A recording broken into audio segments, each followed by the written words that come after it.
What is up guys, Inksploded here, and today we're gonna talk all about the Mastersword, but that is more than enough talking already, let's jump right into it. But before we start, let's explain Link's moveset really quick. The first thing Link has is a bow, and he can shoot in 3 different directions as you can see on the screen right now. Another thing he can do is kill enemies with his sword. He can also do a dash attack with his sword. Besides attacks, he also has a defense, and that is his shield. With his shield he can almost stop everything from enemies to projectiles. I'm not sure if throwing bombs is defense or an attack, but I'll say it's an attack. But yeah, throwing bombs is another thing he can do. And last but not least, he can do a down smash with his sword. Now we know all his moves, we can experiment with some fun ideas.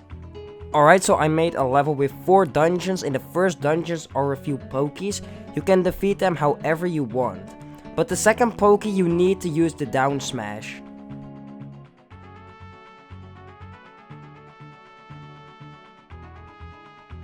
In the next room you can use a dash attack to dash through all the piranha plants, and after that is an archery challenge. I really like archery challenges, and I think you should all make one in your levels because it's a lot of fun to play. Alright, I have 2 more rooms prepared, but first let me know in the comments what is your favorite ability Link has. Alright, next up we have a room featuring Spike. Spike is really interesting with the Mastersword power up because it allows for a lot of different ways to interact with the spike balls. Like the down smash on the spike balls, or even try to shield a spike ball and change its direction. It is really interesting what you can do with it, and I'm sure there will be a lot of puzzle levels with it as well. Also, the Mastersword is really good for boss fights because you have a lot of fight options. And last but not least, let's take a look at the P block ID featuring the Mastersword. The P block is a lot more interesting than you would think. For example, in this room there are a lot of challenges around the P block. And you can really make difficult challenges too. As you can see right here, this one is quite easy, but the next challenge will be a lot harder again. And the P block timing is also really hard because the P switch sound sometimes stops earlier and sometimes it stops later. So you really have to react fast. And right here you had to stand on the right block, because if there was no P block under you, you would go into spikes and die.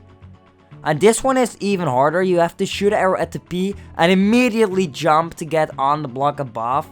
Then when the timer ends, you need to jump really carefully and go into the pipe. This one is really hard and a lot of fun.